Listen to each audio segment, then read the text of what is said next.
Hello అండి. అందరికీ నమస్తే. Welcome back to my YouTube channel.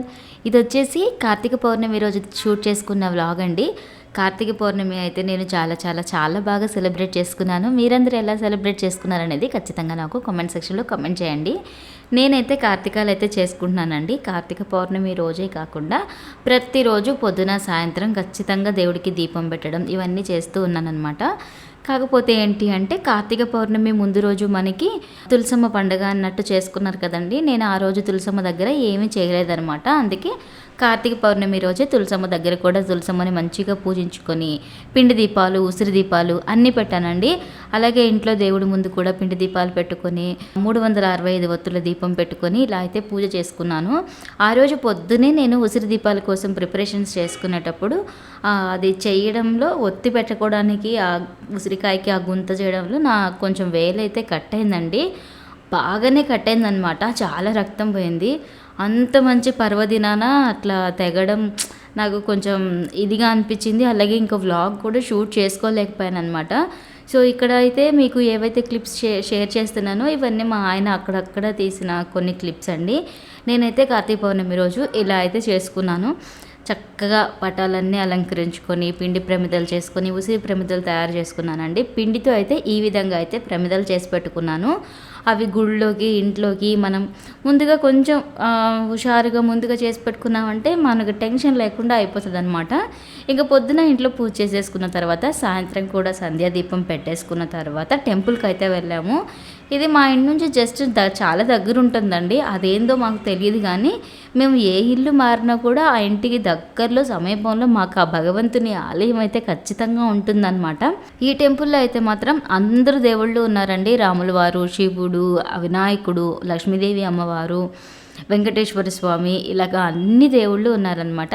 ఇది వచ్చేసి ఒక పార్కులో ఉంటుందండి. మామూలు రోజుల్లో కూడా సాయంత్రం పూట కొంచెం క్రౌడే ఉంటుంది కానీ కార్తీక పౌర్ణమి రోజు మాత్రం అసలు అడుగు తీసి అడుగు పెట్టడానికి లేనంత క్రౌడ్ ఉందండి. ఆ రోజు కొంచెం వర్షం కూడా పడిందనమాట. సాయంత్రం 5:30 ఆ టైంలో ఇంకా రష్ ఉన్నట్టు అనిపించేసింది. అసలు గుడిలో అయితే హారతి తీసుకోవడానికి క్యూ కట్టేశారండి. ఇక్కడైతే ఒక్కొక్కరు ఒక్కొక్క రకమైన దీపం పెట్టారనమాట. అసలు నేను ఇప్పుడు దాకా ఎప్పుడూ చూడని వెరైటీ ఆఫ్ దీపాలు చూశానండి. ఇక్కడ కొంతమంది అయితే దేవుడికి ఆయనకి ప్రసాదంగా టమాటాలు కూడా పెడుతున్నారనమాట. అసలు ఆ విషయాలన్నీ నాకు తెలియదండి. ఇప్పుడు వెరీ ఫస్ట్ టైం చూస్తున్నాను. గుడి చూస్తున్నారు కదా, అసలు ఎంత కలకలలాడిపోతుందో. ఒక పక్క దీపాల వెలుగు, ఇంకొక పక్క లైట్ల వెలుగుతో గుడి మొత్తం అసలు అద్భుతమైన ఆహ్లాదకరమైన వాతావరణం అయితే ఉన్నిందనమాట. ఒక్కొక్కరు ఒక్కొక్క రకమైన దీపాన్ని పెట్టడం, ఒక్కొక్కరు ఒక్కొక్క రకమైన దీపాన్ని పెట్టి ఆ స్వామివారికి హారతి ఇవ్వడం ఇవన్నీ చేశారు. అసలు కనీసం కూర్చొని ఇంత ప్రశాంతంగా ముగ్గేసి దీపం పెట్టడానికి కూడా స్థలం లేదండి. అంత రష్ అయితే ఉన్నిందనమాట. మొత్తానికి ఒక 10 నుంచి 15 నిమిషాలు సమయం వెయిట్ చేసిన తర్వాత నాకైతే కొంచెం స్థలం అయితే దొరికిందండి. ఇంకా దొరికిందే భాగ్యంగా అక్కడ చకచకా కడిగేసుకొని పద్మదళ పుష్పం వచ్చేలాగా చిన్న ముగ్గు నాకు వచ్చినట్టు వేసుకొని ఇంటి దగ్గర ఎలా అయితే పెట్టానో అదే విధంగా 365 ఒత్తులు ఉన్న దీపము, అలాగే పిండి దీపాలు, ఉసిరి దీపాలు పెట్టి ఆ శివయ్యకి, ఆ విష్ణుమూర్తికి అయితే నేను మనస్ఫూర్తిగా మొక్కుకొని అక్కడ ఇలాగా దీపాలు అయితే పెట్టేసి వచ్చేసాను అనమాట.